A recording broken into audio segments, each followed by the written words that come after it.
Coming up on News Channel 4 Primetime, your holiday generosity may be lining the pockets of thieves. Next, video of the Grinch who stole Christmas, and this is no Dr. Seuss story. Plus, a company that'll deck your home. They're good, but instead of a Christmas tree, you might need a money tree to do business. And an exclusive report on the status of health care for all Kansas Cityans. All the day's news an hour early next on News Channel 4 Primetime.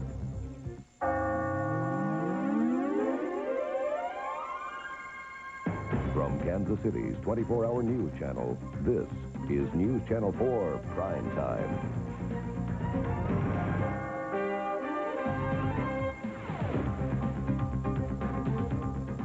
Hi, everyone. I'm Phil Witt. And I'm Vicki Newton. Thank you for joining us tonight. We begin with a story that may sound like a rewrite of The Grinch Who Stole Christmas. Tonight, Overland Park police are looking for a man who allegedly stole a canister full of donations intended for charity. For most people, it is hard to believe that someone would steal money that's earmarked for charity. But someone did it, and police have it all on tape. Primetime's Chris Hernandez shows us the crime in progress. This Overland Park Amoco station collects donations for the Children's Miracle Network all year long. But in the middle of the busiest season for charity collections, someone stole their donation can. Watch this security camera videotape carefully. Police say this man in the dark coat quickly grabbed the can while a female accomplice distracted the clerk. Watch again. He just swipes the can of Christmas spirit right off the counter, and then he's gone. I don't have any reason to believe that there was any thought of committing an armed robbery, say, or any other thefts. It may have just been a situation where it presented itself, opportunity was there, and he took it. Police think the can had less than $20 in it. The loss cuts into the total yearly donations businesses give to charity. Collection boxes like this one can be found all over town. Right now it's sort of a symbol of the season of giving and goodwill. But the theft problem has gotten so bad that many places have to chain down their boxes. In fact, at this service station, they've had 2 people come in, cut the chain, and take the box. It makes you wonder what kind of person would steal from charity. Someone that doesn't care at all and just, you know, figure it doesn't affect them, so they might as well get the money. Not a good person. Police call him a thief. You might call him the Grinch. But detectives hope if you recognize this suspect, you'll report him. Chris Hernandez, News Channel 4. You can call the Tips hotline or Overland Park Police if you have information about this theft. Charity officials say yes, these thefts are a problem, but they say the canisters are still a good way to donate, and they hope that you will keep giving your loose change for those who need it. Well, the news is better for other organizations needing help this season. Salvation Army bell ringers are asking for your spare change, as always, to help the needy. Luckily, they haven't had any problems with their money, and here's one big reason why. All of the more than 200 kettles that are out in the area are kept locked. Kettles are never left overnight in stores. They're returned to headquarters, and all volunteers are told to never leave their kettles. Now, there's something about stealing from a charity that makes people a little angrier than usual. In the eyes of the law, though, those thieves are treated the same way as any other thief. That's the subject of tonight's Tell 4 question. Should people who steal from charity face stiffer penalties? We have 3 ways for you to tell us your opinion. You can vote yes or no by dialing 338-3000, extension 7655. Or you can tell us why you feel the way you do and leave a voicemail message by calling again 338-3000, but extension 0404. Or send us electronic mail from your home computer. Our CompuServe ID number here at News Channel 4 is 75061, 3266. We'll have the preliminary results of Tell 4 at the end of this newscast, and then stay with us for final results on News Channel 4 at 10.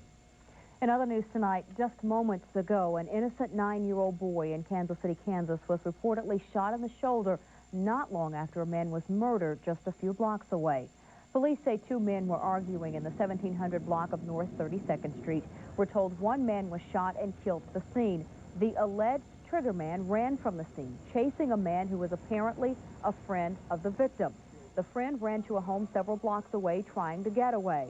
He tried to enter the home, and when the door was opened, shots were fired from the alleged gunman, striking the 9-year-old child. A sad ending tonight to the disappearance of 2 Kansas City, Missouri teenagers. This afternoon, police discovered 2 bodies in a wooded lot at 37th and Norton. Tonight, News Channel 4 has learned that those are the bodies of 2 teenagers who have been missing for a week and the subjects of an intense search by a local anti-crime group. As soon as we heard that they'd been found, it's just really, you know, it affects you so deeply, though they're your own kids. For the last 2 days, Alvin Brooks has been making flyers to help search for 16-year-old Antonio Wagner and 19-year-old Jody Norfleet. Today, 2 bodies were found in this wooded lot at 37th and Norton. Police confirmed that the bodies are Wagner and Norfleet. Brooks says this latest act of violence may make him a supporter of the death penalty. If I would move from a point of being opposed to the death penalty to in favor of the death penalty, it means I'm giving up. And I can't give up. So I guess I'm still on the other side, but I'm straddling it, I think. Brooks predicts that the person or persons responsible for these murders will be caught, and within the next 72 hours. And more than likely, and we're going to be working very close with the police and with the prosecutor and the court, more than likely they will either get the death penalty or life without parole. Was it worth it? Brooks says November has traditionally been called the Bloody Month because of its unusually high number of homicides. Well, at this point, police are not connecting that case with a triple shooting in the same neighborhood. We first brought you that story last night on prime time. 2 are now dead in that shooting. Police found 3 men shot in the house last night. 1 man dead there, 2 hurt. The second victim died this morning. So far, no arrests have been made in this case. Another major story tonight pits men against women. It's about sexual discrimination. Where? In Boston. Men are suing a diet company there run mainly by women. 8 men, calling themselves the Boston 8, have filed complaints against Jenny Craig Incorporated. The men claim that they're the victims of sexual harassment by their female co-workers.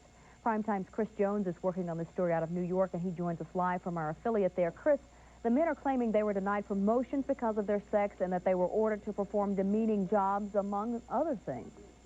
That's exactly right, Vicki. The problem here is a lot of us still think of sexual harassment as a problem of exploitation of women by men. But the courts are beginning to see a lot of cases that allege you don't have to be a woman to be a victim. We had a big holiday party coming up, and I had family and friends coming I hadn't seen since my daughter's christening. If you look carefully at this television commercial advertising the services of Jenny Craig weight loss centers, you may notice a man, but you won't hear him speak.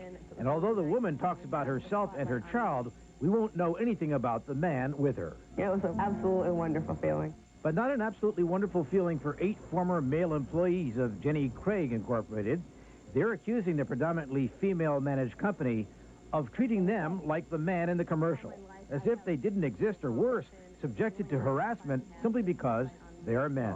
Among the comments allegedly made to them, if you wanted to get anywhere in the company, you would have to have a sex change or buy a push-up bra. Now, if you're having a bad day, you have to take a product which was called FemCycle because you're obviously having your period. Tracy Tinkham and Joe Egan are 2 of 8 Massachusetts men who call themselves the Boston 8. They allege sexual discrimination at Jenny Craig, saying some women in the company made them miserable. I feel, like I said, almost stripped, or I don't even want to, use like rates of ambition and 5 years of my desire to step ahead. Some of the men are suing, but it may not be an easy case. Jurors are likely to think that this kind of conduct occurs when women are the objects or victims than men. As for Jenny Craig itself, the company refused to provide a spokesman or spokeswoman to put forth its side of the case, except to say it felt it was frivolous and wouldn't try it in the media. But if the courts don't agree, the Jenny Craig weight loss company could end up paying these men more than they weigh in gold. I'm Christopher Jones, Fox News. Back to you, Vicki. All right, Chris, thank you. Pretty safe to say we haven't heard the end of this case or the end of this issue. Very safe, and I think you're going to see more of them. Apparently, this is just the tip of the iceberg. As these cases get more publicity, you're going to see more actions just like it. All right, thank you. Chris Jones reporting live from New York. Beginning this weekend, you'll see claims of sexual harassment on the silver screen. A man accusing a woman of harassment is the theme of a new movie. Disclosure is the story of a man who is beat out for a promotion by a woman. Both parties end up alleging harassment and a struggle for power. The movie is based on a book by Michael Crichton, who also wrote Jurassic Park. The book has focused national attention on the issue of sexual harassment against men. Disclosure opens this weekend. Now, cries tonight that a so-called sexy legs party created a hostile environment for women on one Missouri college campus. Student judges at the University of Missouri at St. Louis will decide whether a fraternity there should be punished for a sign advertising that party. The sign was of two women wearing bikinis and high heels with the word sexy legs written all over them. The fraternity, rather, says it has done nothing wrong. Are hair salons doing something wrong when they charge more for women's cuts than men's, even if the same amount of hair is getting trimmed? One group claims that women are getting clipped, and the group's locking horns with the salons. Law students at George Washington University are suing several local salons for alleged discrimination. The difference in the amount over the course of the year, on average, could be $180, figuring that it costs about $15 more on average for a woman to get her hair cut than a man, and figuring that the average woman gets her hair cut about once every month. A Washington, D.C. law bans prices based on gender. In Kentucky, an interesting case of alleged discrimination. A Kentucky prisoner is suing the state. Sound like something you've heard before? Well, maybe not this. The prisoner is a transsexual. He or she claims the state failed to transfer him or her to a women's prison while she underwent the sex change operation. A World Trade Agreement proposal is one step closer to becoming a reality tonight. The General Agreement on Tariffs and Trade, known as GATT, passed the House easily. GATT would cut tariffs worldwide. It now goes to the Senate, but passage there could be much tougher than in the House. More on tonight's GATT vote later from our CNN Satellite Center. Another hot topic on Capitol Hill. Just weeks before he was expected to announce he was running for president, Dan Quayle is hospitalized for what doctors call a potentially life-threatening emergency. Mr. Quayle is being treated for a blood clot in one of his lungs. He is in stable condition tonight. He went to the hospital last night complaining of shortness of breath. Doctors will keep the former vice president in the hospital for a week. They expect, though, that he will make a full recovery. Many women in our area have breast implants and have no problems with them. And because they have no problems, they may be ignoring an important deadline coming up in just 2 days. Primetime's Marilyn McCain reports ignoring the deadline means giving up rights to compensation for the next 30 years. Joyce Lougheed spends her days at home, unable to work. For more than 5 years, she's battled symptoms she thinks resulted from having a ruptured silicone gel breast implant. I would forget things, I'd fall down, I'd drop things, I couldn't remember where I was. I used to travel for my job and I'd go overseas by myself, and now I need my mother to come over and take me on errands. Joyce and hundreds of other implant recipients who have symptoms have filed claims for compensation under a class action lawsuit. But what about those women with implants who have no problems now? They may not realize that they have only until Thursday, December 1st to register with the nationwide settlement. That will protect their rights for the next 30 years if any problems should arise. This plastic surgeon encourages women to register. Women who are asymptomatic now may always be, but no one really knows the lifespan of these implants. Some of the ranges that we've been given are 4 to 10 years for the saline, for the gel, 10 years. And so a lot of women are walking around with old implants who may be feeling well, and I think they should register to protect themselves. It could happen to anybody at any time. We don't know why it's happened to some and why it hasn't, or if it's just a matter of time for everybody. The December 1st registration deadline applies regardless of the type of implant a woman has.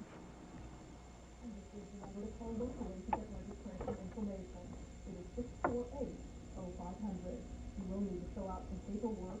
The information you provide will be kept confidential, and none of the materials you receive will refer to breast implants on the envelope.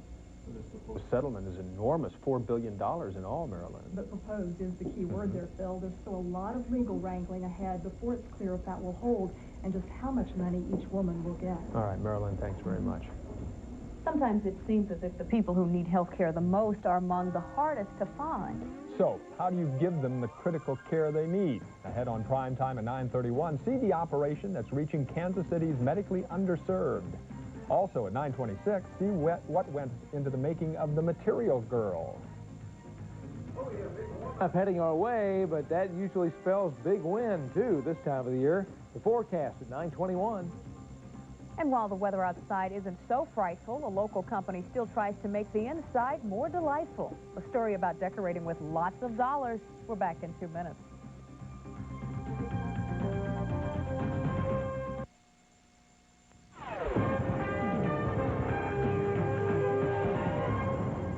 Two casinos may become one in Platte County.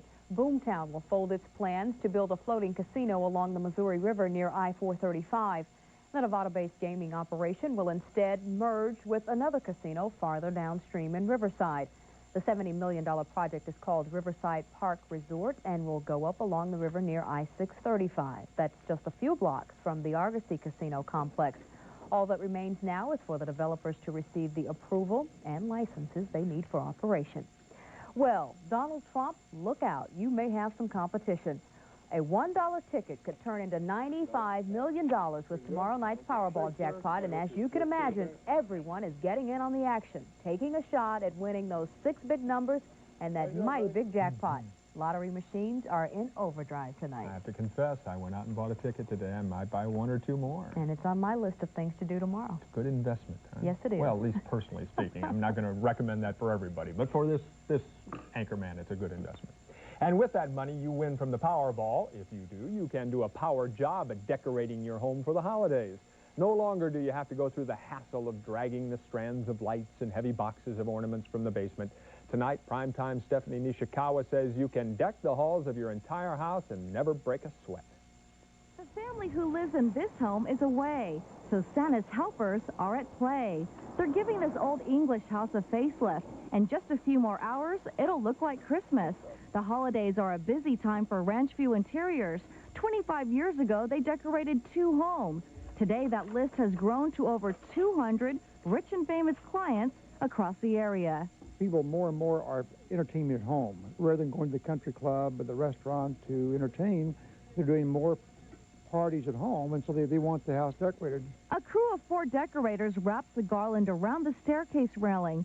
2 hands carefully put up the wreath in the library, and all 8 hands work to put up the centerpiece. It's a $500 10-foot silk tree. Diane says for her, every day is Christmas. Yes, we're all Santa's elves. Just going around doing all the different odd jobs that need to be done to get Christmas here, I guess. Decorations aren't cheap. A holiday job can cost anywhere from $2,000 to $20,000. Ranchview spends half the year shopping around the world for original ornaments. And this little ball is $15.50, but it's all highly decorated. And professional designers spend the day frolicking over a theme to match the home's interior. The decoration in the home, the way the home's interior design is sets the theme for the house, the architecture and the colors that are being used. As the decorated green and gold wreath was hung on the front door with care, the owner would soon find Christmas in there. Stephanie Nishikawa, News Channel 4. Ranchview decorators won't reveal exactly who their clients are, but they say if you thought of a few of the richest and most famous Kansas Cityans, you'd be right. Vicki Newton on that list, that one now? No. You do it all yourself. I do it myself, that's right, and what great fun it is. And appreciate it even more because of it. And it doesn't look too bad either. All right. All right. As primetime continues, you've seen the big switch in Kansas City. Local TV stations changing affiliates. Well, now on Prime Time, hear from the man who had the plan, the man responsible for all the changes, and how he's making it all work. And how Elton John is clearing his closet to help those with AIDS. Plus, we've seen her many different looks, but what do we really know about the Material Girl? You just watched her story. We'll take a look back at Madonna's career through the eyes of her former manager. Well, tomorrow we get a trade-off. It will be a little bit warmer, but also very windy. And in fact, still kind of cool. Forecast is up next. First, a look at Wall Street today and stocks of local interest.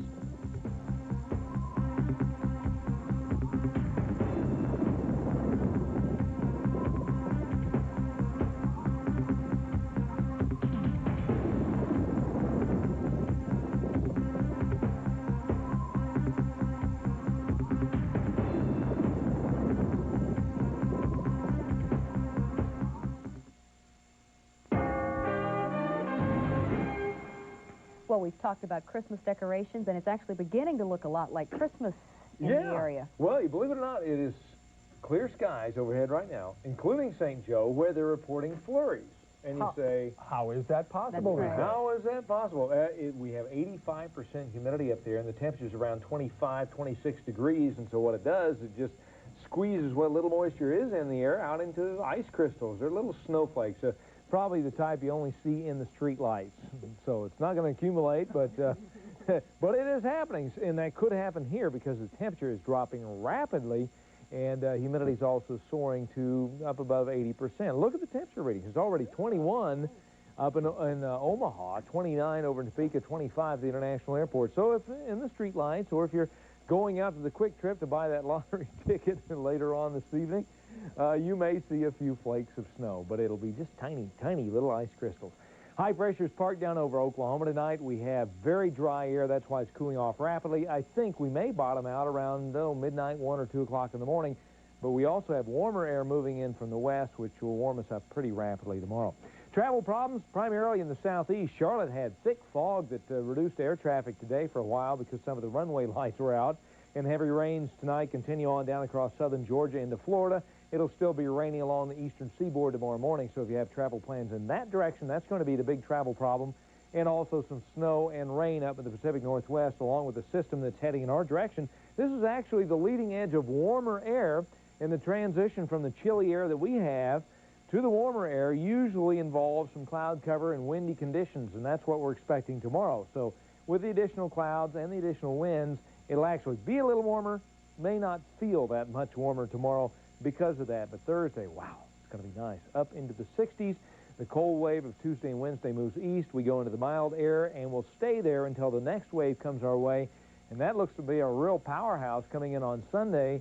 We may have rain again on Sunday and a precipitous drop in temperatures Sunday afternoon and Monday. In fact, I'm tweaking up the 4-day forecast right now. We'll share that with you, the new 4-day, in the next half hour. What about the 90-day outlook? The next 90 days just became available this afternoon. Puts us on the edge of above normal temperatures. 55% probability we'll have above normal temperatures December through February. In fact, very warm through the eastern seaboard, and they expect a little area of cold air out of the northwest. Precipitation also on the edge of above normal, and this may be due to El Nino, which is increasing over the South Pacific and would feed a lot of tropical moisture into the colder air. So it looks like it may be sort of normal temperature-wise, maybe above normal precipitation for the winter to come. What about tonight? Clear skies. Again, an ice crystal or two could float from the sky with the overnight low around 21, but up to 49 tomorrow with a lot of high clouds obscuring the sun from time to time. It'll be very windy, I think, particularly beginning mid-morning, and really pick up in the afternoon and clearing in 37 tomorrow night. And again, I'm working on the new 4-day, which I'll present in about 20 or 30 minutes. With fanfare. Yes. Be a little more clear with us on this. Above average precipitation and average... Average to above average. Does that mean lots of snow then, if it's average You know what I'm thinking? I think with this type of situation, it may mean more ice. Maybe more ice, I know. But that's a situation where you've got the El Nino, the air gets cold, but not horribly cold. You have warm air overriding very shallow cold air, and that's a good setup for ice. So that would indicate to me maybe January, February could be... Bring on the snow, Mike. Much rather have the snow. Amen. I'd rather see right. snow. We'll check with you later. Okay. Thanks, Mike. If you just finished watching Madonna, Innocence Lost, you no doubt saw a surprising side of the Material Girl. The movie portrayed the life of Madonna in a way that might have even shocked her most devoted fans. Madonna's former manager and film consultant says she's on a mission, though, to set the record straight concerning the so-called bad girl of music. Primetime's Robin Carter reports. Time. So if you took her into a meeting, she'd let out like this gigantic belch, you know, and then you'd be sitting there and you wouldn't know how to react or how to respond. Come on, girl, you believe in love. But one thing would always come from the meeting. They'd remember her. When Camille Barbone discovered Madonna in New York City, she was just 22 years old and scrounging for enough food to eat. She says the soon-to-be Material Girl would date men back then just so she could use their showers and get a good meal. Camille says Madonna did what she had to survive. Barbone took a big chance when she signed the pop star wannabe back in 1981. 7 years her senior, Barbone mothered the future boy toy who had yet to release her first album. So, would there be a Madonna without Camille? In 1979, there was no Madonna. In 1983, 84, there was. And those are the years that I was involved in her career. So I have to say that something happened in those 3 or 4 years that caused her to explode onto the scene. But Madonna's rise to mega stardom came with a price for Camille. Madonna dropped her before she ever hit it big. And so, are the rumors true? Was Camille just one of the many Madonna dumped along the way? Yes, I'm afraid so. If the person, me included, was not moving fast enough, it was time to move to someone who could move as fast as she wanted them to move. She lives in a false environment. She's insulated from reality. She's got a bunch of people on her payroll, and I think she must crave for people to tell her the truth. Well, for diehard Madonna fans, Barbone has a book out. It's called The Making of Madonna. In that book, Barbone releases more secrets on Madonna's apparently stormy life. Could a movie have induced a man to attack his girlfriend? Ahead on Primetime, the story of a vampire wannabe. And health care is expensive, even for those who can afford it. But for those who can't, quality care is hard to find. Some in Kansas City are trying to help. Next up on Primetime, see how they're meeting the challenge. And here's how you can voice your opinion in tonight's Till 4 question. We are back in 2 minutes, so stay with us.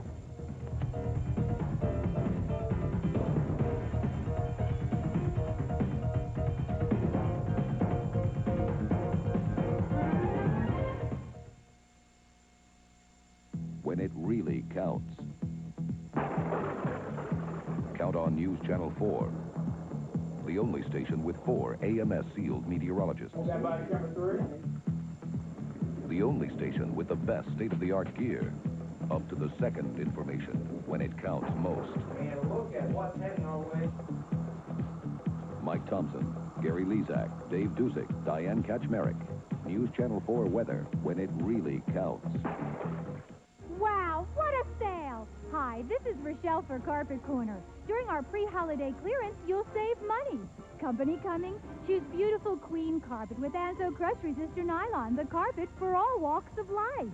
And with our $1 million inventory, you're sure to find the perfect color in stock. Plus, choose from one of our 3 free interest plans. And don't pay till June.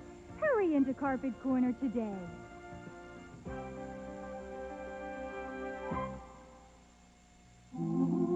Your GMC truck dealer presents... One great name, 2-tier loading, 3 years protection, 4-wheel drive, 5 layers of paint. V6 power. 7 inches clearance. Room for 8 big people. 90 years of trucking. 10,000 pounds of towing. 7 different sizes, 12 striking colors. Plus, cashback, smart lease offers, value packages. All from GMC Truck. Wish for one today at your GMC Truck Pros. Right now, when you take the Eagle test drive, you can get an incredible deal. And here to tell you more about it, I guess they're supplying me with my own stunt double. Okay. Hi, I'm Greg. Right now, you can lease an Eagle Vision with a powerful V6, cab-forward design, 4-wheel disc brakes, and dual airbags at a great lease price. But hurry, deals like this won't last for long. Cut. Look at this picture. The hair, it's frosted. I'm not frosted. It's got to be lighter. Lease Vision for $239 a month at your Jeep and Eagle dealer. Jenny Jones just seems more genuine. She just reminds me of the girl next door. She makes you feel really comfortable. She's the star, but she made everyone else feel like they were the star as well. Jenny Jones. Weekdays at 10 on News Channel 4. At some time in your life, all of us will need it, but will you be able to get it? Making health care more accessible. President Clinton made it a cornerstone of his health care plan. For now, though, that plan has been rejected, for the time being at least. And health care providers throughout the nation are trying to find their own ways of making health care more available to those in the lower income brackets. In tonight's Focus 4 report, we examine a critical issue. Primetime's Marilyn McCain takes a look at the special challenges of providing health care for those who don't have it and finds out what's being done in Kansas City to meet that challenge.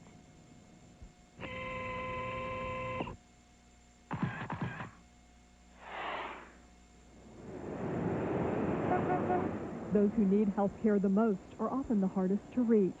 That's why Ron McMillan spends every Wednesday here on the corner of 27th and Prospect, somehow spreading the gospel of preventive health care. Without sounding like he's preaching to the people, we've come to think of him as a friend. How was school? Okay. Yeah. Did you take care of that thing at the clinic yet? Whether it's passing out information, condoms, or clean needles, McMillan knows that he's providing a service that these people may not otherwise get. His services are part of the work of the Kansas City Free Health Clinic. The people he helps are part of the 100,000 people in Jackson County and the 750,000 in Missouri known as medically underserved. Some of those they help are homeless. She just lives on the street. And those are a lot of street people that do come up to me sometime. And one day she did fall down out here, and we had to help her and talk to her and try to do some services for her. What's up there, my brother?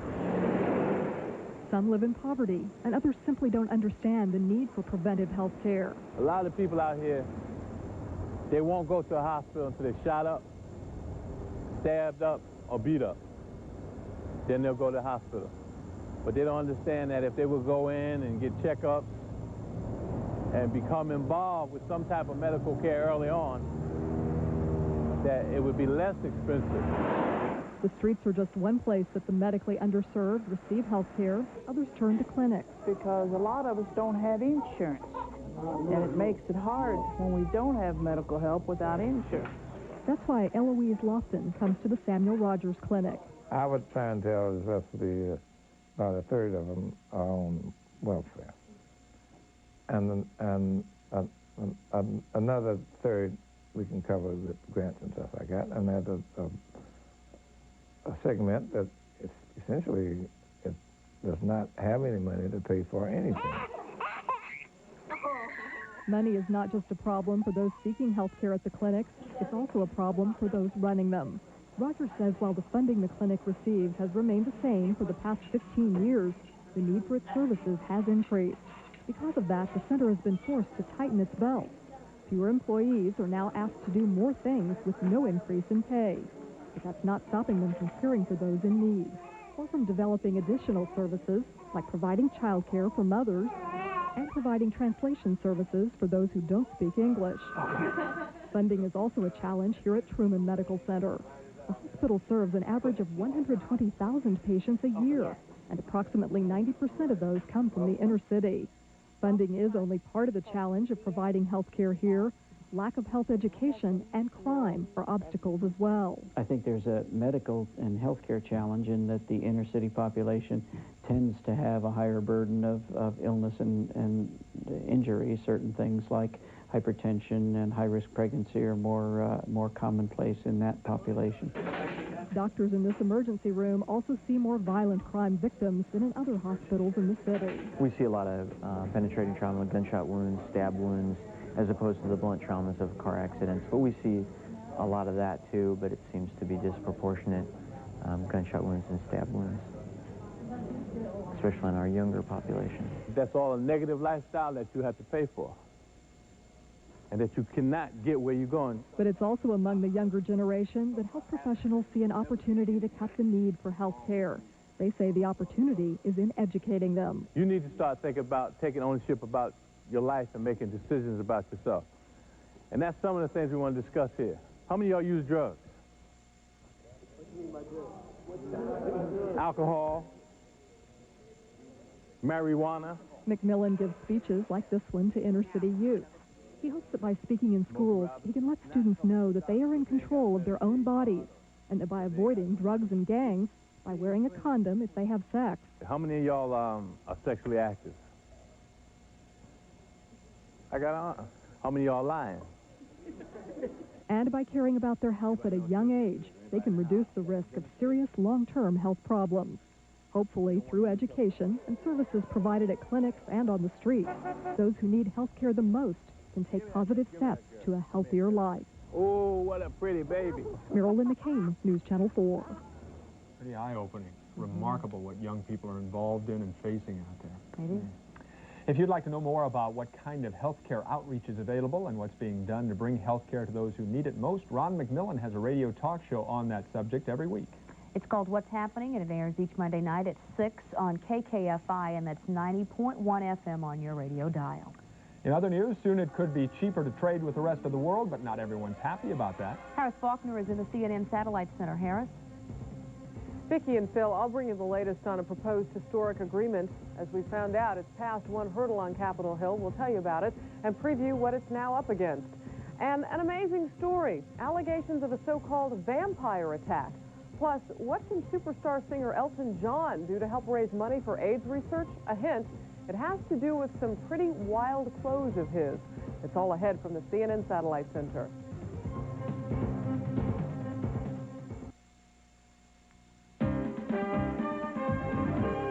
A World Trade Agreement passes a tough hurdle, but will it pass the Senate to reach the finish line? Welcome back to News Channel 4 Primetime. I'm Harris Faulkner in the CNN Satellite Center.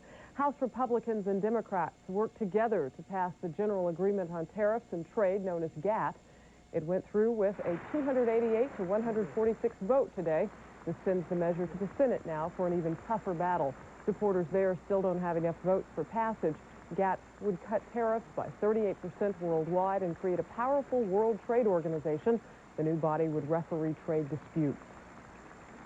A Washington fixture bids goodbye to a 30-year career in Congress. House Speaker Tom Foley ended a lengthy bout in the House with kind words summarizing his last 15 terms in office. For a send-off, well-wishers presented Foley with an oversized farewell card for his unofficial last day. Foley flexed his last bit of political strength, presiding over House approval of GATT. The Supreme Court has some food for thought on term limits for Congress. It heard arguments today on the issue. 22 states have approved laws putting a cap on how much time a person can serve in Congress. The decision should come sometime before summer. The alleged Hollywood madam has her day in court.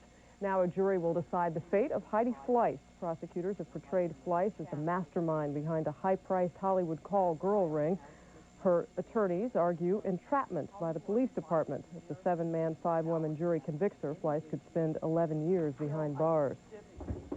Well, here's a story right out of the movies. A woman says her boyfriend stabbed her and drank her blood after the couple saw the movie Interview with a Vampire. The woman was stabbed 7 times. The 25-year-old San Francisco man faces attempted murder charges. Police say the suspect had it all planned out beforehand. They had gone to the movies and had seen Interview with a Vampire. Later that night, actually early the next morning, about 3 o'clock in the morning, the victim indicated that she saw her boyfriend standing over her, saying that he was going to stab her and drink her blood. The suspect told police he cannot blame the movie for his actions. Thursday is World AIDS Day. One of the biggest supporters of AIDS research is helping out again. Elton John is cleaning out his closets for his new store called Out the Closet. The store will feature the singer's old clothes, including hats and some sequin jackets. Profits will benefit the Elton John AIDS Foundation. They hope to make $150,000. Wow. Well, that's a look at what's coming into the CNN Satellite Center for now. Back to Phil and Vicki. Thanks, Harris. Have you found all of your favorite Fox and NBC television shows yet? 3 months ago, that would have been an unusual question. And then came September 12th, 1994. Remember this? 4 is going Fox. 41 is going NBC. If you find the great TV switch a little confusing, you're not the only one. That was an announcement you saw many times here on News Channel 4 this fall. This television station and Kansas City viewers were caught up in the single biggest network affiliation change in the history of television. After 4 decades with NBC, we became your Fox affiliate, and Channel 41 became the NBC station. Now, the architect of that change was Fox chairman and CEO Rupert Murdoch. In one swift move, Fox bought into 12 television stations across the country, including News Channel 4. All had been longtime affiliates of CBS, ABC, or NBC. Recently, I traveled to Murdoch's headquarters in New York City for an exclusive one-on-one interview with this media giant known as a maverick and a visionary.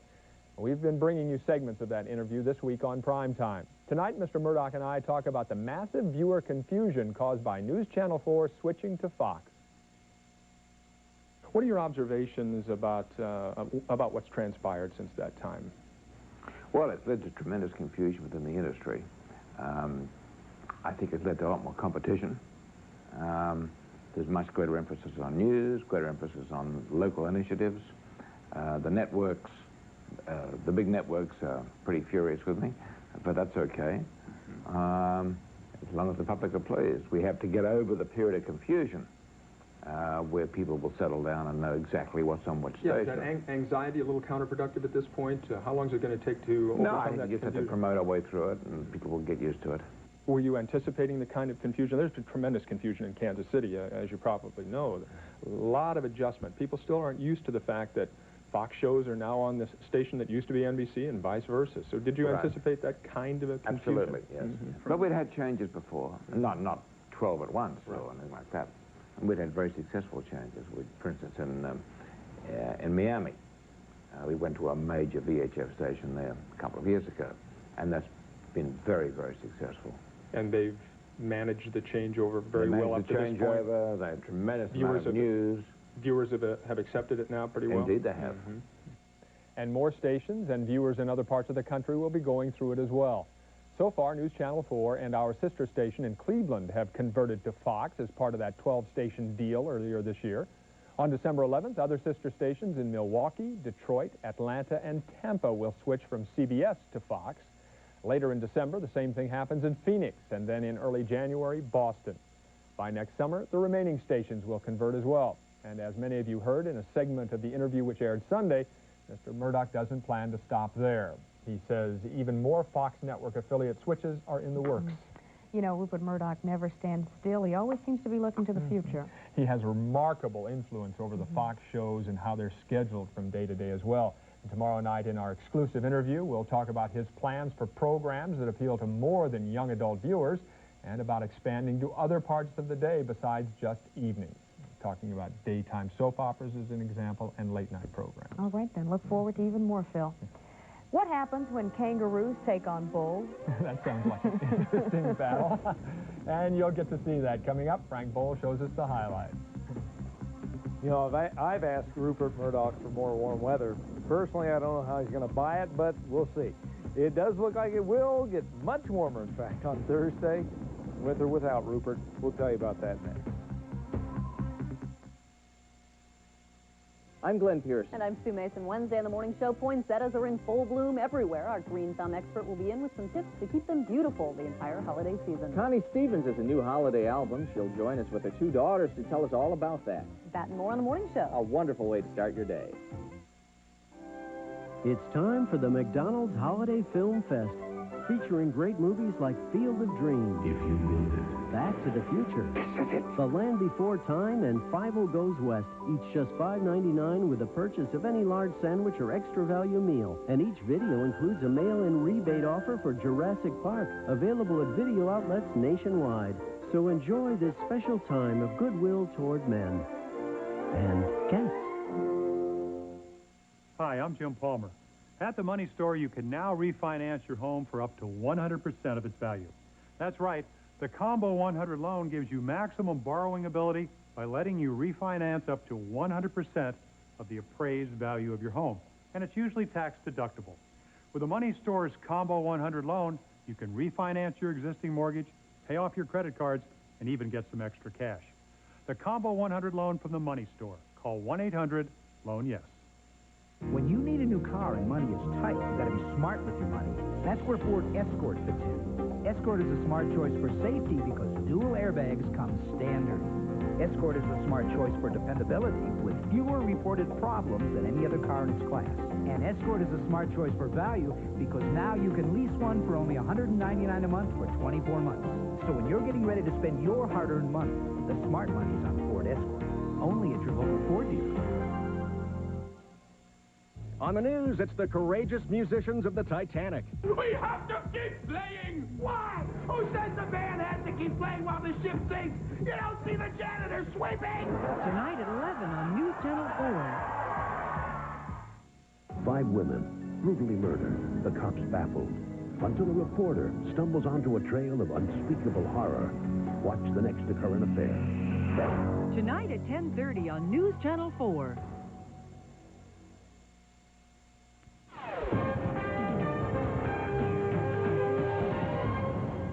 Mike's back with weather and telling us that there is a possibility for those flurries that you predicted after all, even though there are clear skies out there. Clear skies and flurries. That happens. You've probably seen it on a cold winter day with the sun shining and some little flakes coming in. The same sort of deal. And that's what's happening out there tonight. Nothing to worry about. You won't have to wake up and scrape anything except maybe some frost on your windshield, but you certainly won't have to shovel it. And tomorrow looks like a transition day from the chilly air to the warm air, and when that happens, This time of the year, it helps to generate a lot of wind, also some clouds. So even though it will be actually warmer, temperature-wise, it may not feel much better because of the winds and the clouds.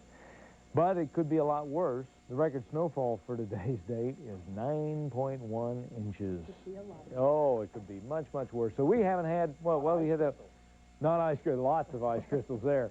But we haven't, I think we've had one snow. That's about it so far. Only a trace so far this year, so we're doing okay. Take a look at the big picture.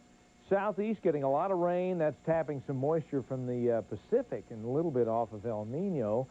We're in fair skies in between this system and this system. This is the leading edge of the warmer air streaming over the Rockies, and it's all a lot of Pacific moisture that's being tapped and producing quite a bit of snow in the Pacific Northwest and rain along the coastal areas. As it moves over the Rockies, it squeezes out enough moisture that it won't bring us any precipitation, I don't believe, but just a lot of clouds. Tomorrow, in fact, we're starting to see some indications of lift right through here, some clouds forming in southwest Kansas. I think those may spread out northeast and move eastward across Kansas. So it's possible our temperatures could bottom out in the next few hours. Then as the warmer air rapidly races across the plains toward the morning, start to warm up very quickly. So it could be colder at midnight than at daybreak, which is kind of backwards from normal. Typically, your coldest temperatures of the day right around sunrise.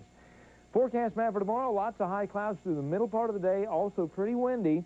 There's the leading edge of the warmer air, so tomorrow the clouds and the winds will make it up to near 50, upper 40s most likely.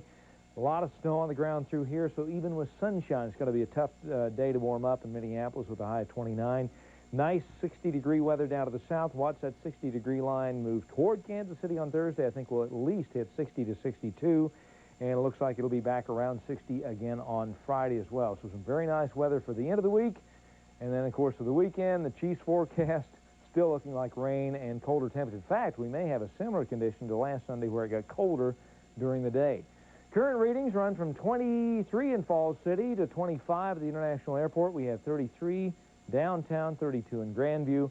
Sedelia's at 31. Osage Beach down at the lake, 37 degrees this hour. Overnight tonight, clear skies. We'll bottom out around 21 degrees. Remember, just 26 shopping days till Christmas, so get out and do it. 8 a.m., I think it'll be back up to 29, so a quick warm-up in the morning. 45 by noon, but the clouds will start to put a clamp on it, and so we'll only go about 4 degrees above that to a high of 49. Winds at times could be between 20 and 25 miles an hour, so blustery sort of day tomorrow, but the 4-day, wow. 62 Thursday, 60 Friday, 55 Saturday, and then Sunday falling from a morning high of 49 with rain. Oh, with rain. Once again, fourth Sunday in a row, and the newest information. We're going for a record here?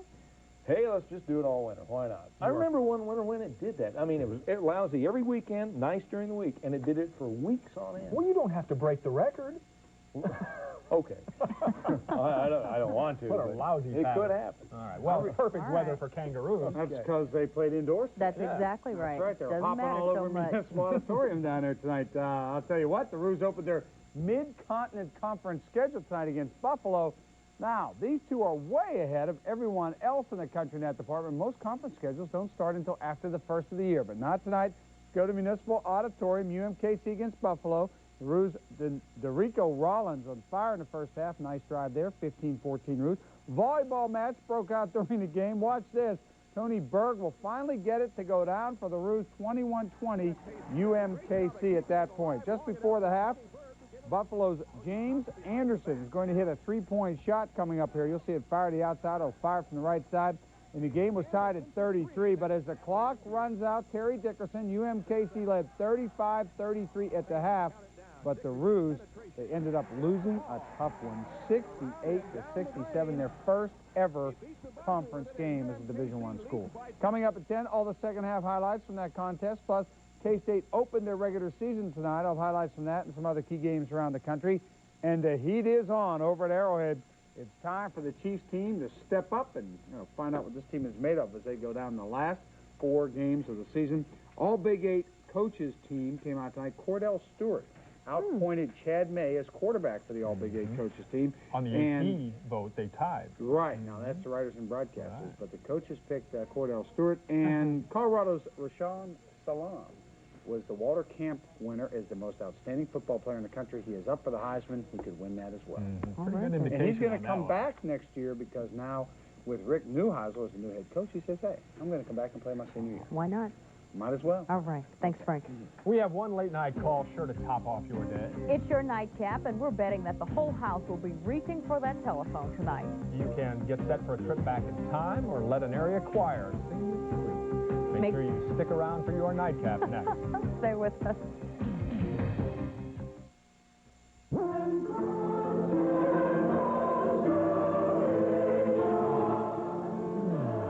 Isn't that soothing? Will you experience a night of heavenly music to your ears? Or a medieval matchup that hammers in the history of medieval times? There's a confrontation for you. Start stretching for that phone. We have your nightcap. That's right. This is when you pick the story you'd like to see during News Channel 4 at 10. Just dial 338-3000, extension 3000, and enter 1 for Medieval Fest, a look back to another era, or 2 for Call Choir and catch the sights and sounds of an area chorus. And we'll show you the nightcap with the most votes during our late newscast. Tonight's Tell 4 question deals with stealing from charities. Is that hitting below the belt? Some people think so. We ask you tonight, should people who steal from charities face stiffer penalties? 71% of you say yes, that deserves the stiffest punishment, while 29% say no, those people should be treated like every other thief. We have these comments tonight from our voicemail box. I believe people who do steal from charities should get a bigger penalty, you know. People who steal from them, people work hard to earn those money. People just go and take it all away in a second. That's not right. And I feel that people who steal from charities should face stiffer penalties because they're not stealing from one person, they're stealing from several very needy people. Tell 4 lines are still open, and we will have final results at the end of our news at 10. Some pretty decisive statements there and results to the Tell poll already. That wraps up this Tuesday edition of your only primetime newscast in Kansas City. Thank you for joining us. We hope to see you again tomorrow night at 9 o'clock. Still ahead, Harris and I have more news and information for you on News Channel 4 at 10, and here's Harris with the headlines. Coming up next on News Channel 4 at 10 o'clock, it's the stuff dreams are made of, and this week that dream is in the form of $95 million. Playing the Powerball odds. Have you ever thought of being on national television? The shopping network is looking for a piece of the heartland. We'll tell you how to be a star. And gunfire in Kansas City, Kansas. Street violence strikes a child tonight.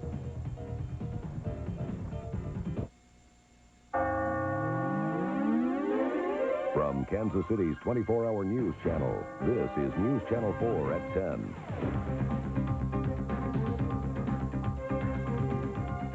Good evening and welcome to News Channel 4 at 10. I'm Harris Faulkner. I'm Phil Witt. Thanks again for joining us. Topping our news, violence that bloodies our streets and the fight against the stereotypes that it causes. We start tonight in Kansas City, Kansas, where a man's life ends in violence tonight and a child is caught in the crossfire.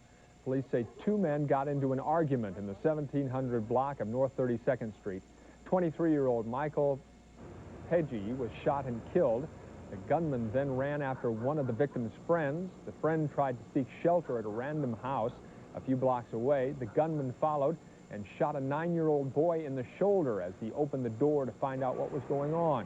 Police call the shooting a cold-blooded murder. The gunman remains on the run tonight.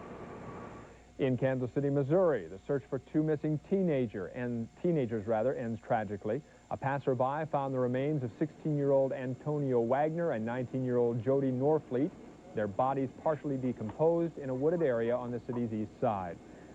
The boys had been missing for a week in spite of search attempts. As soon as we heard that they'd been found, it just really, you know, it affects you so deeply, though they're your own kids. No word yet on exactly how the boys died. Alvin Brooks says November is traditionally called the bloody month because of its unusually high number of homicides.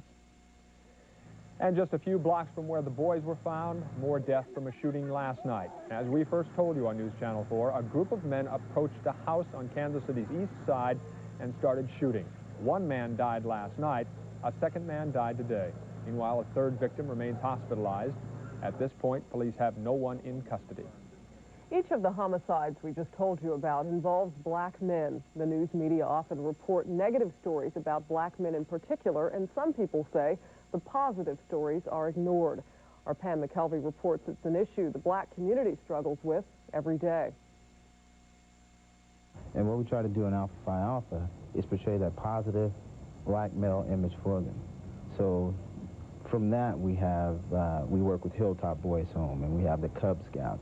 23-year-old Nikki Newton and his fraternity brothers, 25-year-old Rodney Parks and 27-year-old Elliot Smith, are members of Alpha Phi Alpha. The group works with youngsters twice a week in hopes of enriching the children's lives. When you see that there are individuals that have made it in quote-unquote the business world, who have been successful in their endeavors, that gives you that ambition. It allows you to believe that you can make it too.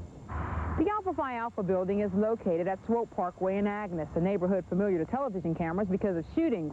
But the fraternity brothers say that the community service that happens inside this building doesn't get airtime. These innocent kids are watching television too. Psychiatrist Dr. Fred Fain says lopsided media coverage of blacks in violent situations is damaging. No matter how I like him, I can't ever trust him, because he's probably got a knife in his locker, a gun in his pocket. And definitely that becomes a stigma in terms of how we're going to relate. How do I define the ending parameter? Here at the W.E.B. Du Bois Learning Center, promoting a positive self-image to black children has been a major goal since its beginning 20 years ago. Most of these are males that bring their skills back to the community so that children see them, they rub shoulders with them. Fain says murder and violence are newsworthy events because they affect us all either directly or indirectly. But Fain and others we talk with say those images should be kept in perspective and balanced with the healthy educational diet. Pam McKelvey, News Channel 4.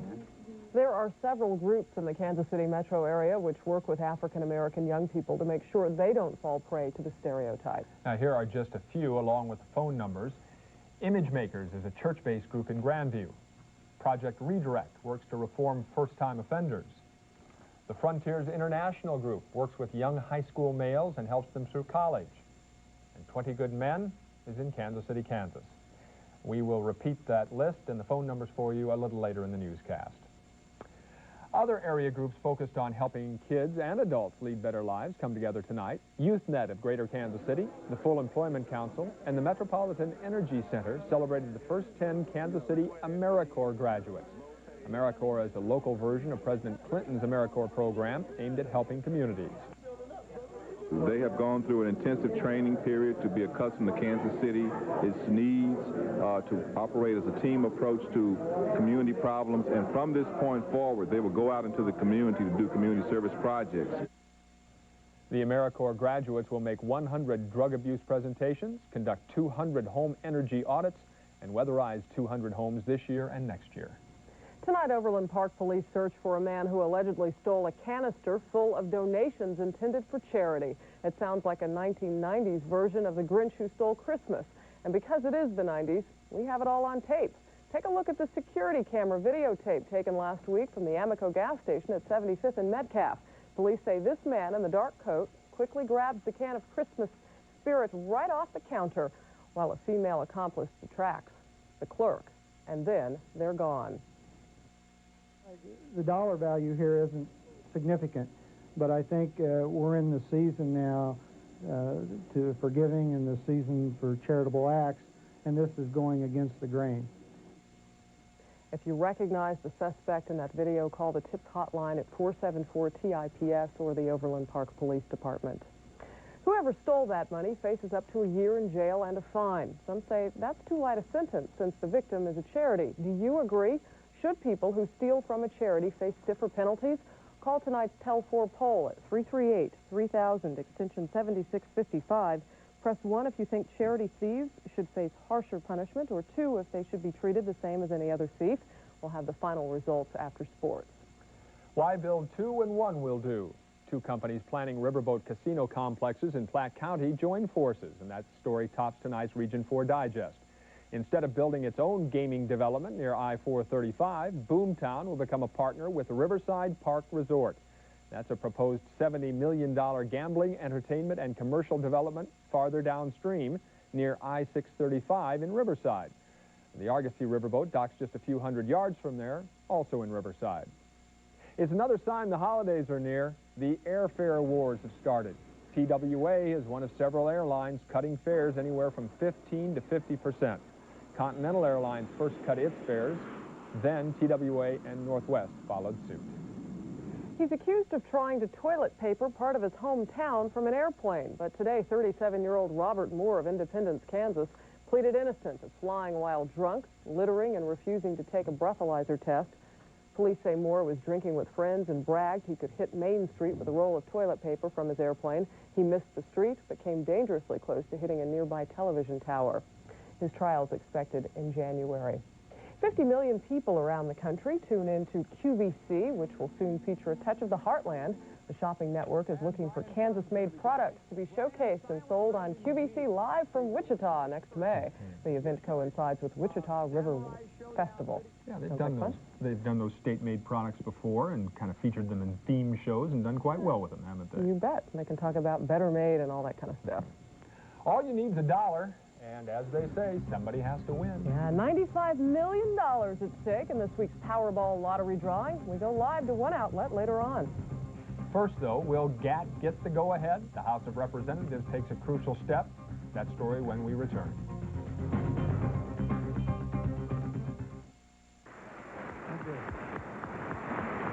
Thank you. A celebration on Capitol Hill tonight. One down, one to go. By a vote of 288 to 146, the House approves the GATT World Trade Treaty. The House debated for 4 hours before voting. Supporters say the lower tariffs ensure U.S. prosperity in world markets. Opponents warn GATT will encourage lower wages. The Senate votes tomorrow. We vote the men, so should we be able to put a cap on how long politicians serve in Congress?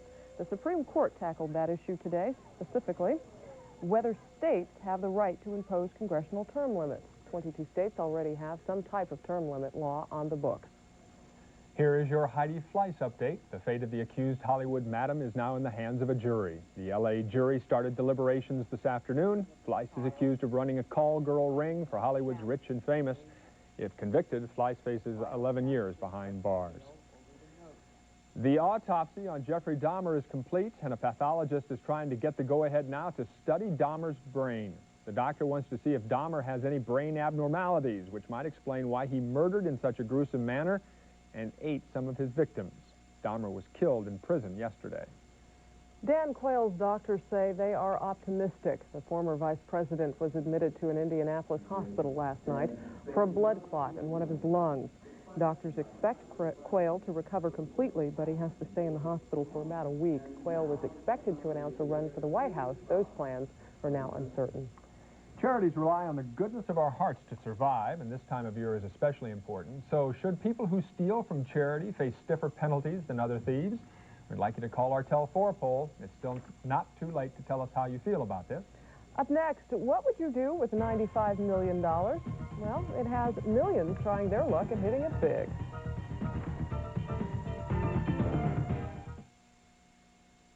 Closed captioning of News Channel 4 is a community service of Kaiser Permanente. Good people, good medicine. Think fast. What would you do with $95 million? It's a question on the minds of millions of Powerball dreamers. Oh, imagine what will be going on tomorrow night at this time. Tomorrow's jackpot has bulged now to $95 million, one of the biggest prizes in the multi-state Powerball history. It has thousands of Kansas Cityans trying their luck. News Channel 4's Stephanie Nishikawa is live at one area Powerball outlet. Stephanie, Powerball machines are spitting out those tickets by the thousands, too. That's right, Phil, and this machine is no exception. It's been spitting out thousands of Powerball tickets. And here at Don's Liquors, that's no exception. Now, tomorrow at 9:59 in the evening, 5 numbers and 1 Powerball will be chosen. Those 6 lucky numbers will determine if anyone will win the $95 million jackpot. Now, just last Saturday, it was $70 million. So let's go and talk to the man who sees nothing but Powerball tickets all day long. Anthony, tell us what the mood is going to be like in your store tomorrow. I mean, $95 million is a big jackpot. It's going to be crazy. There'll be remarks all day about, don't buy a ticket, I already have the winner. And could you tell us, if anyone, what is the mood going to be like at 6 o'clock in the morning? It'll be busy all day. We open at 6 to midnight, and we'll have a line most of the day. And could you tell us, has anyone ever won a lucky ticket at your store? Yeah, a couple times. 2,000,006, and then we've had a few on the scratch games. 100,000, 86,000. Great. Thank you very much, Anthony, and good luck tomorrow with your crowd. And according to lottery officials, regular players who spend about $2 will spend about $10 in tickets this week because of the big bulge of $95 million. And also, here at Don's Liquors, they sell about $2,000 worth of lottery tickets every day. So this is a big game for them. And if you're still pondering on the idea whether or not you should buy a lottery ticket, you still have time. The last time to buy these tickets, the deadline is Wednesday at 8 o'clock. Phil? This kind of jackpot, too, Stephanie, really pulls out people who normally don't play the lottery as well. Now, what are the chances of somebody actually winning the Powerball jackpot? Well, Phil, if you take a look on the back of your Powerball ticket, it says the odds of winning are, get this, Phil, 1 in 55 million. So whoever has the ticket, good luck. About 50 cents for every one of those chances. All right, Stephanie Nishikawa, thanks for reporting. So the chances of winning Powerball are slim, obviously. But the chances of seeing the story of your choice are much better. It's tonight's battle for your nightcap. Just call 338-3000, extension 3000, dial 1 for Medieval Fest, an elementary look back in time, or 2 for Caw Choir, and listen to the sweet melodies of an area group. You'll see the nightcap with the most votes at the end of this newscast. Yeah, a lot more opportunity to win that one than the Powerball, right? I wish we could vote on the weather. I'd go for another day with no snow. We'll see what happens. I'd go for this entire week. It's going to be beautiful through Sunday. Mike Thompson? Ask, you shall receive. It looks like we will go. A nice stretch with mild weather. Last half of the week into the weekend, it's Sunday where we start to see some more problems. Take a look at that coming up next.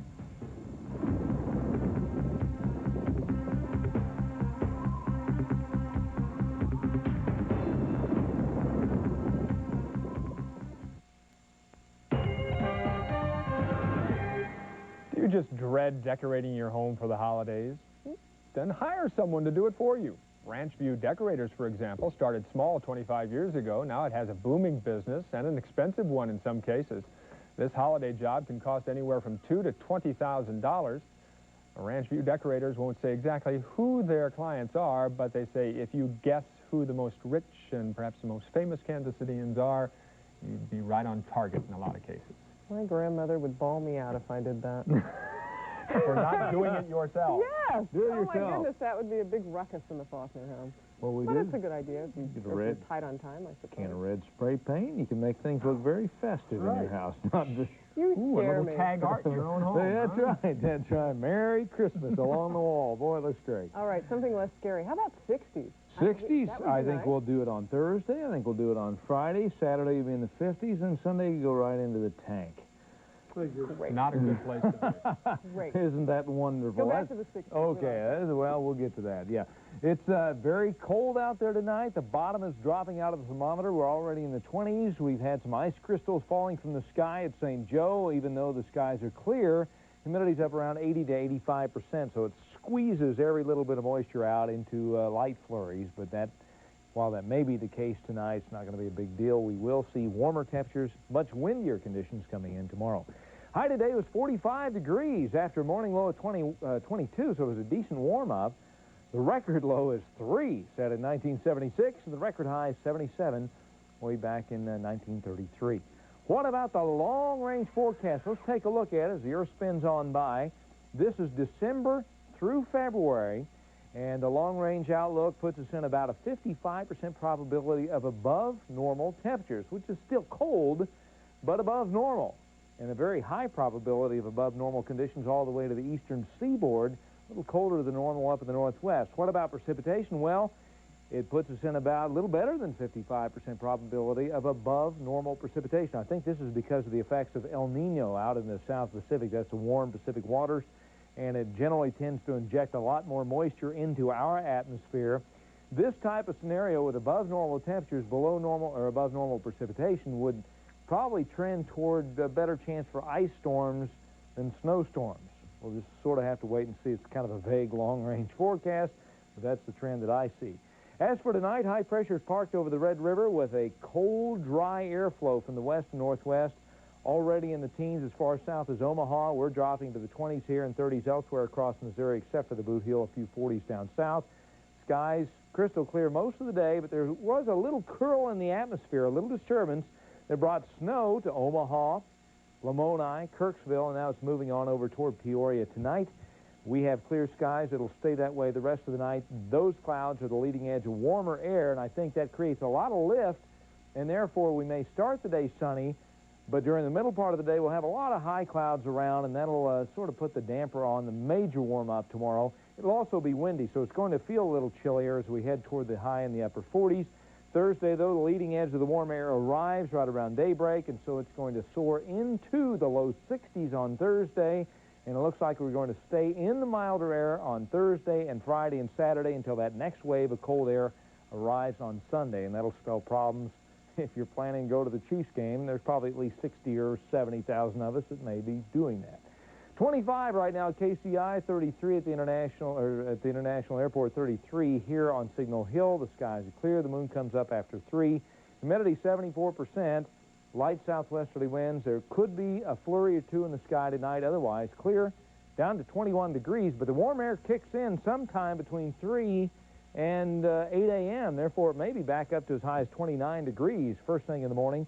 45 at noon with a lot of clouds, very windy. And again, 49, very windy, lots of clouds. That feels kind of chilly tomorrow, but 62 for Thursday, 60 Friday, 55 Saturday, then Sunday, 49 in the morning and falling with rain possible on Sunday as the colder air pushes back in during the day Sunday. We'll get ready for it on Thursday.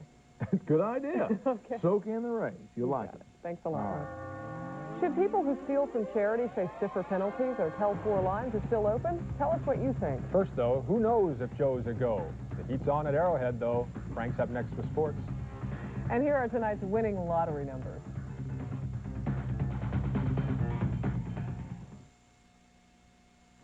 Only in America could two teams in the Mid-Continent Conference be half a continent apart. Buffalo and UMKC, Frank Bull. And it's the Buffalo Bulls, by the way. There's a little trivia question for you. Tonight, a first in UMKC basketball history, the Roos' first ever Division I conference game, and it was a close one.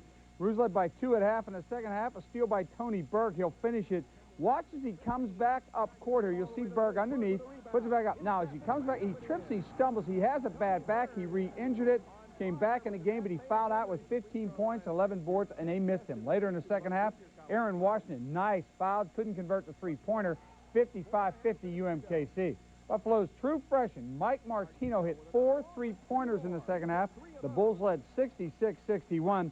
The Roos got to within 1 late and could have won it, but Terry Dickerson could not get the shot off. UMKC loses by 1, 68-67. Kansas State opened their regular season tonight against Division II Wisconsin Parkside. Let's take a look. Here we are. K-State with an early miss by Hamilton Strickland, followed by DeMond Davis. He puts up, nice move right there. Cats started to pour it on later in the first half. Davis hits a 3 here, and Belvis Nolan is going to hit one here. Cats led by 11 at the half. Then in the second half, here comes Nolan again. You'll see him come up with a play. And Kansas State goes on to win it. They beat Wisconsin Parkside, the final 92-75. Top 25 tonight, number 6 Duke against number 16 University of Connecticut. UConn all over the Dukies in the first half. A great play here. Late in the game, however, you'll see the score flash up here, and it is 81-75, UConn beating Duke.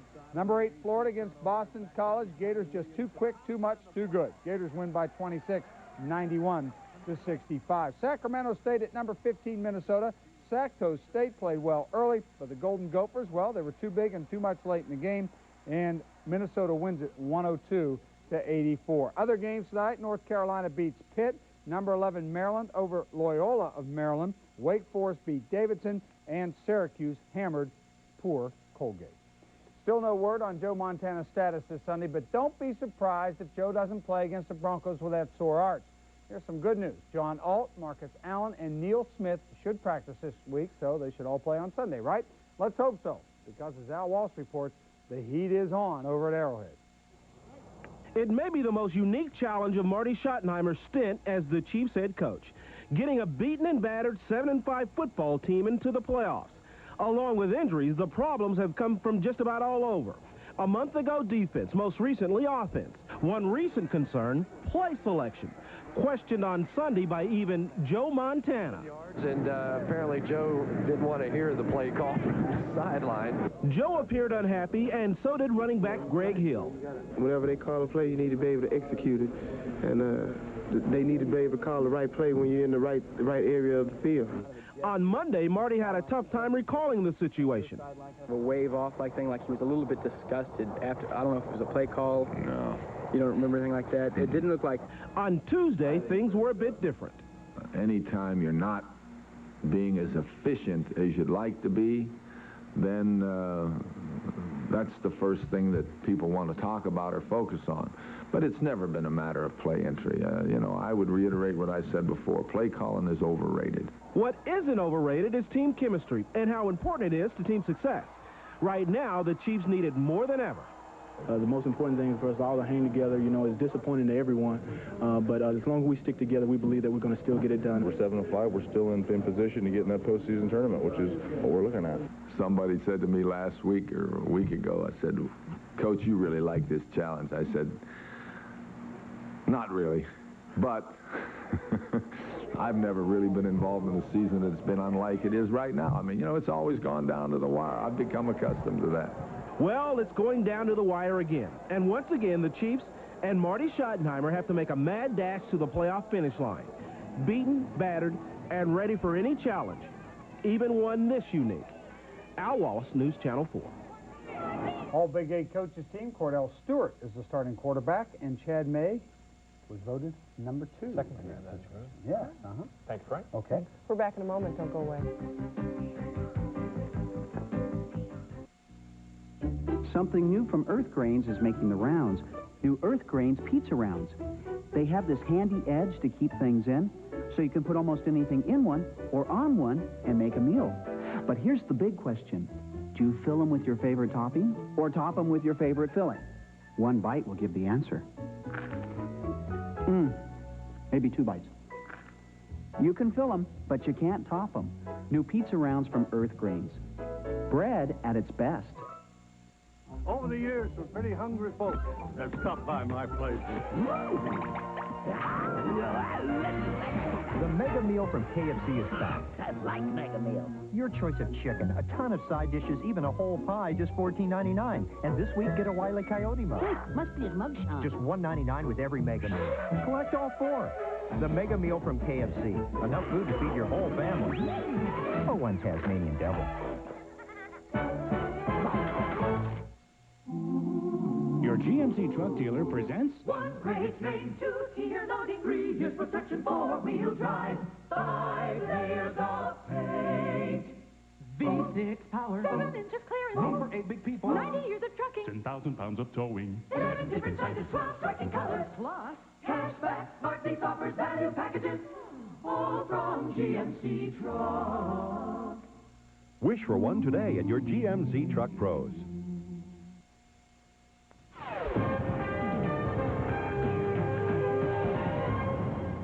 Now the results of tonight's Tell 4 poll. We ask you tonight, should people who steal from charity face stiffer penalties? 58% of our callers say yes, charity thieves steal from the needy and should get stiffer penalties, while 42% say no, stealing is stealing, no matter who the victim is. Keep in mind, Tell 4 is not a scientific survey, just the thoughts of the viewers who call. Other viewers called on the battle for your nightcap, and it takes you on a trip back in time, way back in time. This medieval festival at Arrowhead Elementary School wasn't just your average period piece. The festival featured knights in shining armor and fair maidens. Kids tried on outfits and lived life just like they did in merry old England of King Arthur's time. Event sponsors used the festival to teach about life in the Middle Ages. How about that? King Arthur had no heat in the castle, I understand.